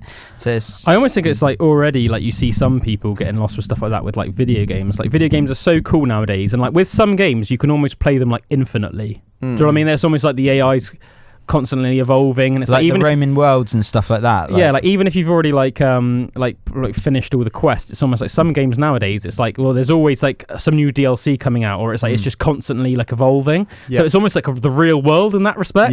So it's like people are already like, there are some people, like I think everybody knows like one or two people, even if they don't know them personally, they like know of them, that are like, oh, it's like that guy that just like lives his life through World of Warcraft, or like, you know what I mean? It's like, man, I've done it a couple of times. Like I remember when I first like got Skyrim when I was younger, I just went through a stage of like probably months where I was just playing it like for hours and hours, like almost every day. And I was a bit the same when like I played like The Witcher 3, and then that came out like about about 6 years ago, 5 years ago, whenever that came out. Just so immersed in it. But I think with me, my saving grace is because I've got like some of my most favorite hobbies are things that you have to do in the real world. Like I've always I've loved working out, and I've, you know, things like that. Like, so like with me, that's always been like my lure back to the real world, because I know that like I'm like, it's easy, yes, to like develop this character on the computer game and like get their stats up and level up and get all these new abilities and like develop it up so you're like got this faction or whatever, and like you can choose, you can choose between all these different women, you can like marry, you know what I mean? It's like, it's fun and it's addictive. But I always had that thing in the back of my head, like, oh, remember that like your real what about your living avatar? Like my real avatar is like this body. You know what I mean? So I'm like, my avatar isn't this character in this game. My real avatar is like my body here. So like I need to develop this body. So it's all good and well my character in my game like being awesome and be able to like kill monsters and that. But do I think I could kill monsters in real life? And if the answer is no, then get in the gym. No, do you know what I mean? You know what I mean? Like, it's like you want to make sure that, why devote so many hours to making sure this computer game character is like awesome, and you're devoting no time to developing yourself in the real world? I think the difference with games, or with certain games, not like the grindy, like games. Like Minecraft, or... Not like, even... Minecraft I can kind of understand, because it's more of just a break from reality. Right. But with like, you talk about Witcher, Skyrim... You're basically just embarking on a journey or on a story. For me, there's not a big difference there between you reading a book and increasing your knowledge that way to you playing a game and learning a story through that way. Whereas if you're, for instance, you talk about World of Warcraft. Like if you're doing that, then there's not really that journey, that thing to learn from in your actual real life. You can definitely take things from a game which has, beautiful meanings, and you can even use that to improve yourself in real life. But in a game where you're literally just, fighting other online players. I think like with me, I think like growing up, I've always been like a massive fan of fantasy, like movies and books. I think that's like to me, those are my favorite games, and it's actually made me feel a bit better about all the time I've spent playing them. Actually, you saying that, because it's like things like Skyrim or The Witcher, obviously, like they have like storylines. They have fantasy storylines that like develop, and they have sort of like a beginning, a middle, and an end. And it's fun to almost like play that out. The way I always thought about The Witcher, especially The Witcher, to a lesser extent Skyrim, but also Skyrim, it's like you're essentially watching an amazing fantasy movie, but you're playing the lead character with it as well. Like so it's like you're watching Lord of the Rings, but the whole time you're in control of Aragorn. It would be like that sort of thing, I remember Witcher as well. Like, didn't it get awards and stuff for its saying about the storyline? Just amazing. Like, they've now got a Netflix show based off The Witcher, don't they? With Henry Cavill. It's amazing. I loved it. I remember thinking that I think that the sword fighting choreography in The Witcher is it's like the best I've ever seen. It's amazing. Just another point as well, like what you said about your living avatar being a part of that story. Like, if you can take some of the things that you love about games, some of the magic, some of the like things that you think, oh, this is awesome, and like apply that to real life, that's another really positive thing. Sure. I can get lost like quite a lot in the mundane of life, but really it is crazy that we get like, you know, like with technology and all the things we do anyway, but it's hard to have that perspective on it sometimes. But like thinking about leveling up your own character in this life and having that perspective on it can give you a more positive attitude towards like your life as well, you know. And don't get me wrong, I definitely understand the purpose and how it can be meaningful to play those grindy games. Like you spoke about Minecraft. I understand that. I recently bought an Xbox literally just so I could play Forza. Really? Yeah. And I don't play Forza and devote my whole mind into it. I think the good thing about a game like Forza is that you can dip in and out of it very easily. Yeah. And it's just, I was saying to my girlfriend, it's very therapeutic. Yeah, definitely. Because I'll just play, you know, I don't have to give any brain power to it. I can just drive around in a nice car in a nice place and go, this is quite nice. And then just like you play some races, you like unlock a better car or whatever. Yeah. It's like, it's just very simple fun. Like, It's healthy when there's like a balance of all that stuff, because that is like, that downtime is really important to just be able to do that. But if you're doing that all the time and you're escaping through it all the time, that's when it can become like living negative, vicariously through it. Yeah, definitely. Right, we're going to listen to a track now. When we come back, we're going to carry on the conversation. Cheers for being here with us this evening, guys. Hope you guys are all having a nice day. This is the new Black Label Society track, End of Days. Check it out. That was Lithium by Lady Owl. Before that, we had End of Days by Black Label Society. You are listening to Pandora's Box on Aspen Waite Radio. Cheers for being here with us this evening. We've been chatting all about Neuralink, about Meta. I find it really interesting finding out about all this stuff. With me this evening we have why do I always find it say Pendrid and Alan. Really fascinating stuff. And I'm just talking about like the potential ramifications of it. Drew was also talking about developing yourself through other means, like, you know, things like ayahuasca and that almost like do like a similar thing, because Pendrid was saying about how with Neuralink you could relive memories and stuff like that, and things like that. And Drew was saying that through ayahuasca you can almost like do that, medicinally. Through taking natural like, technology. Just for context for the listeners, what is ayahuasca? So ayahuasca is a herbal tea that it's from the Amazon rainforest, and it's a mixture of basically two plants. And it sends you on like a psychedelic like journey into yourself, into your consciousness. Am I right in saying it's quite close to like a DMT trip? Yeah, so the active ingredient in ayahuasca is DMT, but dimethyltryptamine. Dimethyltryptamine, and when you take it, if you take it orally, your body absorbs it and it doesn't actually affect you. Right.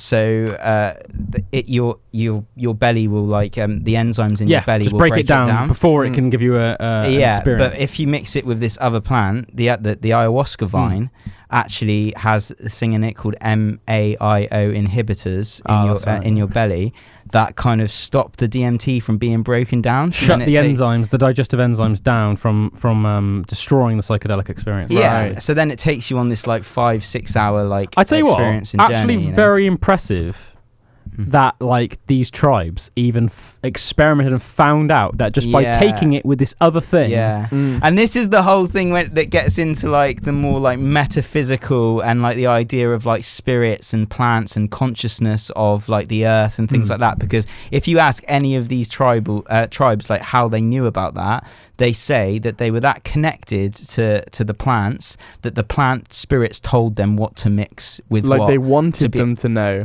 Yeah, and then when you think awesome. of like what the things that it opens you up to, it's very connected to like to the earth and stuff, and like the experiences totally opens you up to being in connection with like with like plants and animals and all of that kind of stuff. And it seems to be it's just crazy. It's like the consciousness of the plant, you know, that you're kind of interacting with. It's like, I think what's interesting as well is like that you actually have everybody has DMT in their brain. So I think I'm right in saying that whenever you dream, that's DMT is being secreted into your brain. So if you think about it, when your eyes are shut and you're unconscious, your mind, if you think of it almost like as like as like an art canvas, your brain is you're essentially a blank canvas, and then the DMT in your brain is then almost sort of like starts painting a picture or taking you on a story. And if you think about when you dream, it's not like there's just random images or like it's like watching a movie. You feel like you're part of it's like real life. The experience feels or real. At least it can be in a lot of it. Yeah, the experience feels real, at least while you're living it. And I guess that's almost like I imagine when you actually then take in externally more DMT, but while you're awake, that's what's taking you on this hallucinogenic journey. Now, I think the cool thing is that's up for debate, and nobody currently can answer this. Is there's two schools of thought. There's the school of thought that the DMT, the ayahuasca, is just putting you. It is purely hallucinogenic, and you're going on this self-exploration, this trip of self-exploration, and you're seeing different stuff, and that you can take positives away from it. Some people, though, even claim that obviously, like, we only can explore the universe and observe the universe through our own senses, through touch, sight, smell, hearing, etc., and that this basically almost like breaks down barriers and lets you see stuff that are normally our senses couldn't take in, isn't it? And what I think is really fascinating is that some people, there's like a common theme with ayahuasca where some people talk about almost like talking to this almost like Mother Nature type spirit, this like type entity. It's like very common, and almost the idea that maybe is that just purely hallucinogenic, or is that almost like, without trying to make you guys spin out too much, listen to this, or like blow your minds too much, or like, is that almost like imagine traveling like physically planes. Imagine physically how mental it must have been back in the days, like crossing the Atlantic and meeting a tribe in North America or South America. It's almost like that, but mentally. You know what I mean? So you're crossing this ocean, so to speak, but it's this plane in your brain that you normally couldn't access, and then you're almost like meeting this, not extraterrestrial, just this thing, whatever you want to describe it as, an extraterrestrial, another person, whatever you want to give a label it to. It's just this thing that you could not normally access. And that's what I think is really fascinating, and it's also fascinating just because you can't answer that question really, or at least we can't right now. Well, it's released from the pineal gland, isn't it? And it's a lot of it is released when you die. So a lot of people think when that, you like, say you have, a lot of people experience like euphoria or seeing their life flash before their eyes when they die. Yeah, or even like, what if it's released? And obviously you've spoke about how it can reproduce memories of past. What if, like, when you die, that releases, and then you literally live your life again, and then at the end of that, the DMT is released again, and then you're constantly on like a constant spiral, going back to living your memories over and over again. Nathaniel Existential crisis again. Existential crisis. Yeah. No, and there's the thing as well, you don't know what you're saying about dreams feeling real, experiences feeling real. I think the danger about these things as well is that, like, when you do have an experience, no matter what that experience is, if you experience it, it feels real to you. So it doesn't matter if it's real or not. Like these entities and things like that. Like, truth is in the eye of the beholder. Yeah. If it's real to you, it's essentially real. Yeah. Like, I definitely believe that real, what I'm living now is what is happening now. Yeah. Like, I'm in no doubt in my mind that I'm living the real life. But I definitely am open to the thought that we could be living in a memory or living because we've already gone through before. It's just essentially exactly what Drew's saying. It's like, your truth is your truth. If it's true to you, then, like, who is it to somebody else to say that that's not true?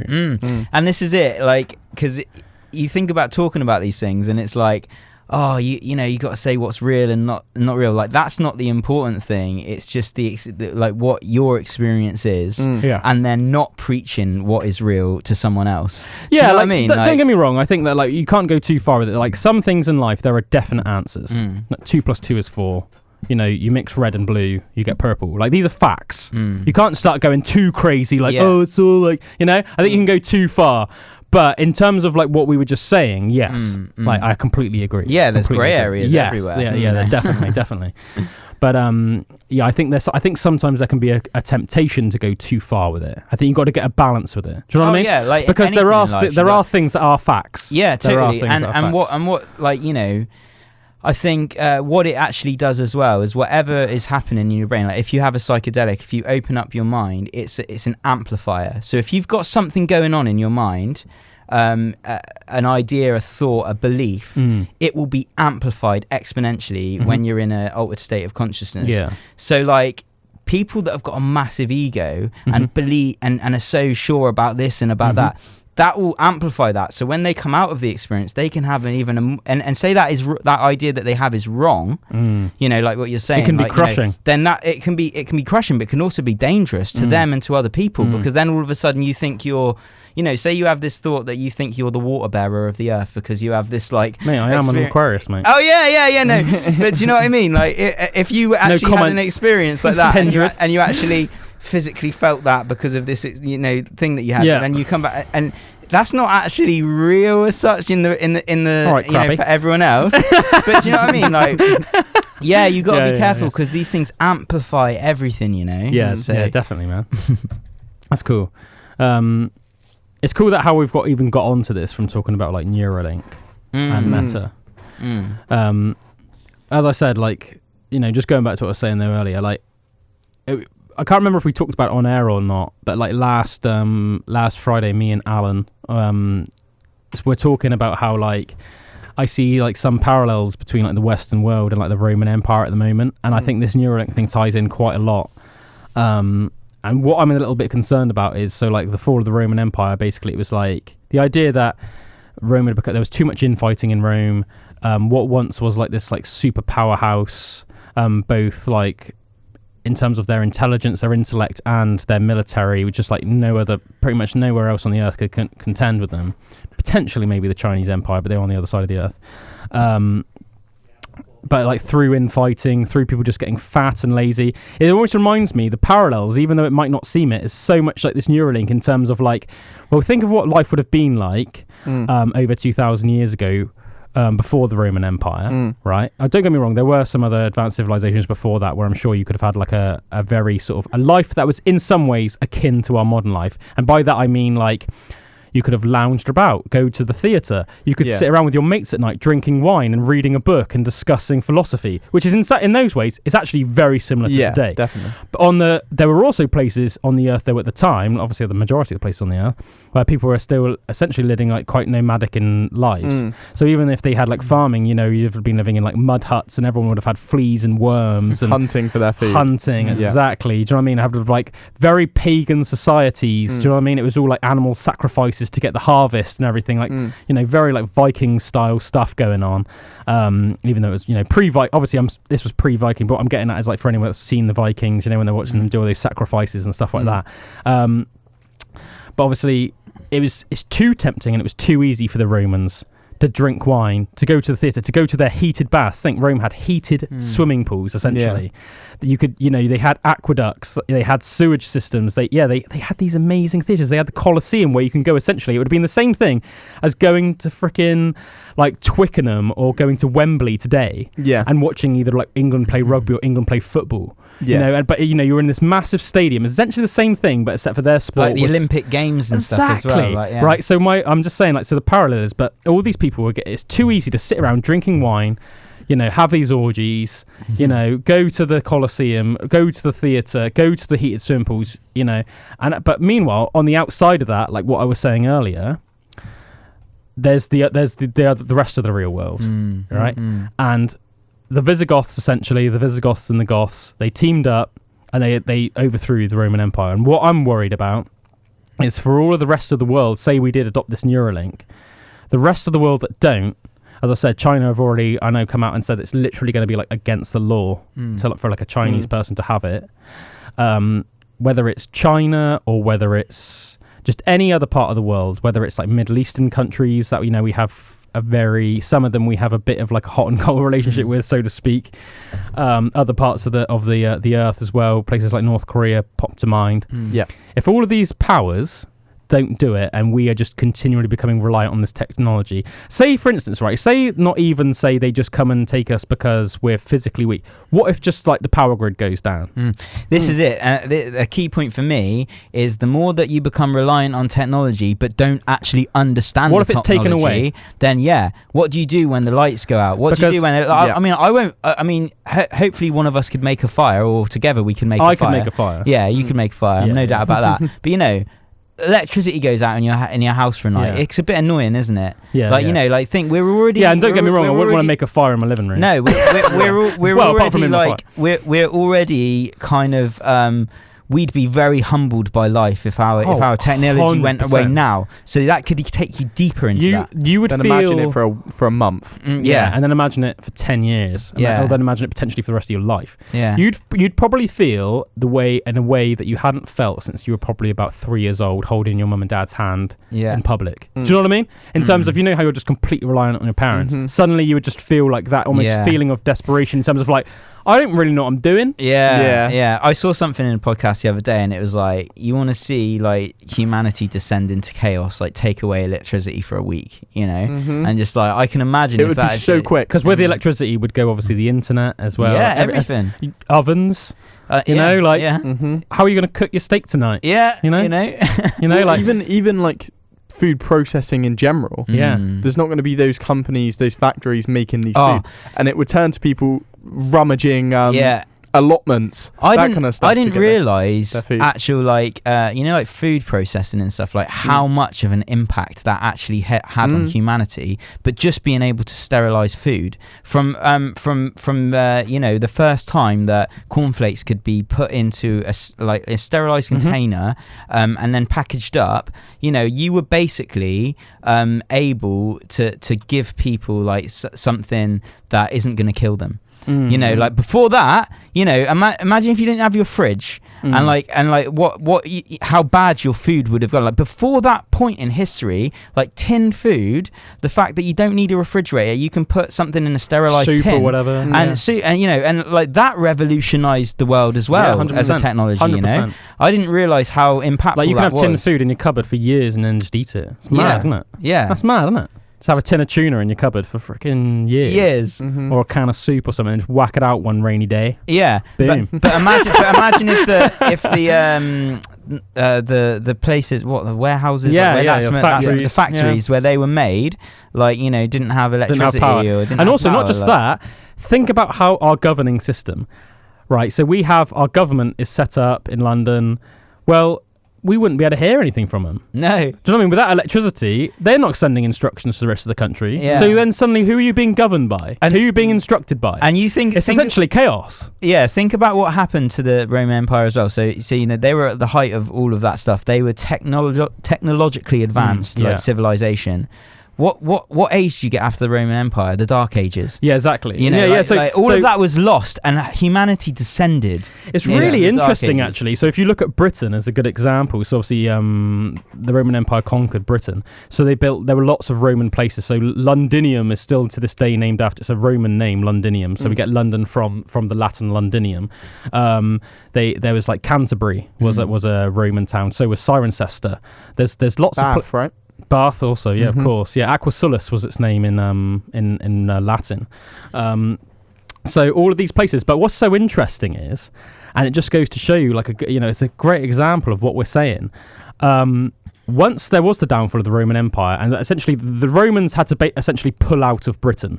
So you had what were they were called like Romanized Britons. So those were the people that would have been born and lived in Britain, but sort of under Roman control. So they would have been like adopted into the Roman way of life, but they were British. But you also would have had people that were actually Roman from Rome, and the Roman military that obviously would have made sure that everything was staying the way that the Roman people wanted it to be would have been there. Now, obviously, when Rome started declining, they pulled out the military, which at first was very scary to the Roman Britain people. Now, because they got fat and lazy. Well, yeah, and obviously because they were dependent on the Romans to tell them essentially what to do. Not just tell them what to do, but to protect them. You got to bear in mind, so the Roman borders were essentially the same as like what's not not 100%, but were very similar to what the borders are to this day between like England and, say, England and Wales and England and Scotland. Right. Okay? So think you had like Picts and the ancient Britons that were essentially like warlike nomadic tribes that would have probably killed you if they got their hands on you. Killed the men anyway and taken the women for wives of their own, which would have been a scary prospect for the women, because one day you're in this Roman villa in Bath, in Aquasulis or Londinium, and then the next day you're in some freaking mud hut in Scotland, being had your way by some giant Scottish bloke that you can't even understand what he's saying because he speaks a different language. You know, he speaks, hey, yeah, exactly. You know, yeah, speaks like Drew when he's drunk. But and then obviously what happened is then it became like the Anglo-Saxons took over Britain. So the Angles, the Saxons, and the Jutes moved over from what is nowadays like northern Germany, southern Denmark, and the Netherlands. Those Germanic tribes basically conquered Britain, right? But the thing is they had all these towns that were Roman towns left over, and you'd think like, oh, I bet they like just moved into them and like they just adopted the way of life. It was like, no, because they didn't understand how any of it worked. They didn't understand aqueducts. They didn't understand heated pools. So what you essentially had, literally after a couple of hundred years, were like these ghost towns. So the Anglo-Saxons actually set up their own Anglo-Saxon towns. Not in all cases. There were some small exceptions. For example, they do show it on, obviously this isn't 100% historically accurate, but things like this did happen. So if anyone's seen the Vikings, Egbert lived in like an old Roman villa, and when Ragnar was coming to visit him, he was like saying like, like Ragnar said to Egbert at one point, he was like, who built this place? And Egbert was like, oh, it was like built by like these giants, right, who used to like live in Britain, because to them it was like the only way that would have been conceivable is like this race of giants would have like built it. Do you know what I mean? But what I'm getting at is like, so all of these like amazing towns would have suddenly would have been overgrown by nature. Like there would have been like vines everywhere. So like these cool, like, you know, I just think it's absolutely fascinating. And don't get me wrong, some of the places did obviously end up being permanent settlements, as I said, places like Londinium, obviously Bath. But it was almost like a slow adaptation to that. At first, they were just almost like ghost towns. Nobody would live there anymore. And what's so interesting about it for me is that, you know, that just shows how civilization can move backwards. Yeah. You know? And I think so what we're talking about, Neuralink and all of that kind of stuff, like if we if we get so reliant on technology and then something happens, like, you know, how much do we know about stuff, you know, for that to not happen to us and for us to go backwards 1,000 years, you know? and I think the temptation is as well to think like, oh yeah, well that happened back then, but that could never happen today.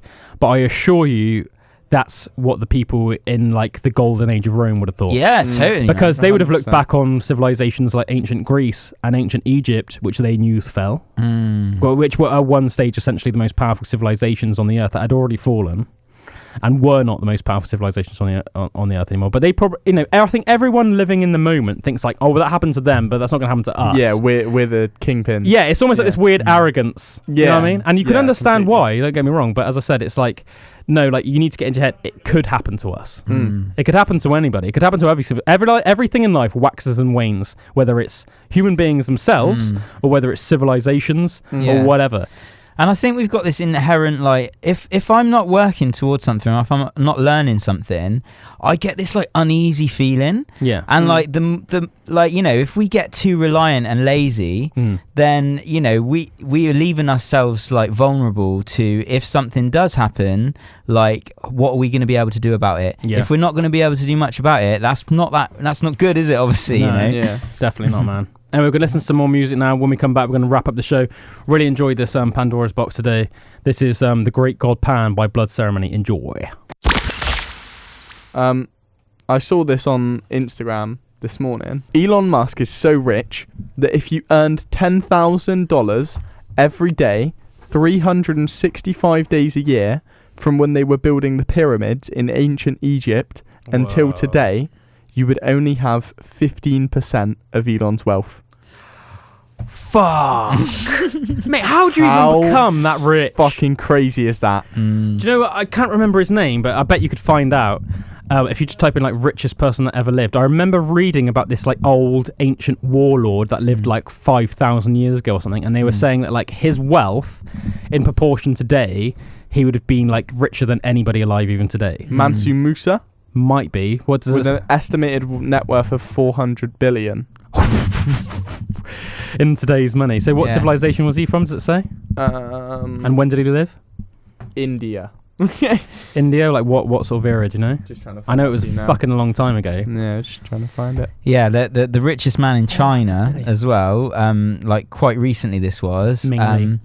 I can't. He was visiting somewhere in like Greece or something, like an ancient like temple, not an ancient temple, like just some ruins, and tried to try to take a selfie up, like climbed a little bit up a wall, tried to take a selfie, fucking just fell to his death. Just like, so it's like talking about like the laws of like, you know, no matter how rich you are, you've got to adhere to the rules of gravity. You know what I mean? Because else, well, that's gone. What does that matter for him in that minute that he was just falling to his death? You know, it's like crazy. So he was the legendary ruler of the vast West African empire of Mali in 1324. Just around that time, really. 1324. About 700 years ago. Basically, he embarked on a Hajj, a religious pilgrimage to Mecca, travelling with an entourage that included 8,000 courtiers, 12,000 servants, and 100 camel loads of pure gold. What, and he had the equivalent of 400 billion, like pounds, is it, or dollars in today's money? I assume pounds.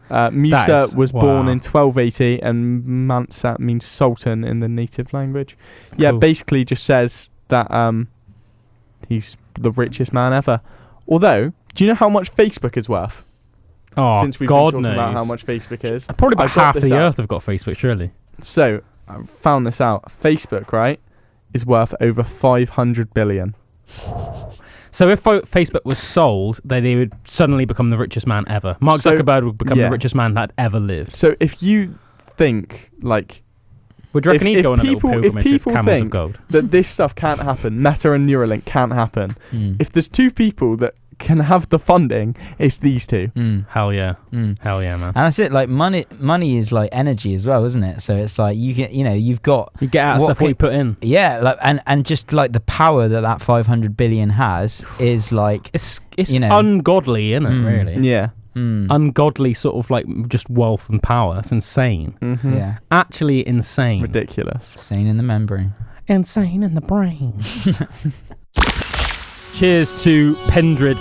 Thank you very much for having me. Otherwise known as Nathaniel Warren, for joining me this evening, and also Alan, aka Mr. Drew Armstrong. We've been talking about Neuralink and Meta and all crazy sorts of stuff like that. So I'm just going to leave you on this foreboding thought/message. We are the Borg. Lower your shields and surrender your ships. We will add your biological and technological distinctiveness to our own. Your culture will adapt to service us. Resistance is futile. Whoa!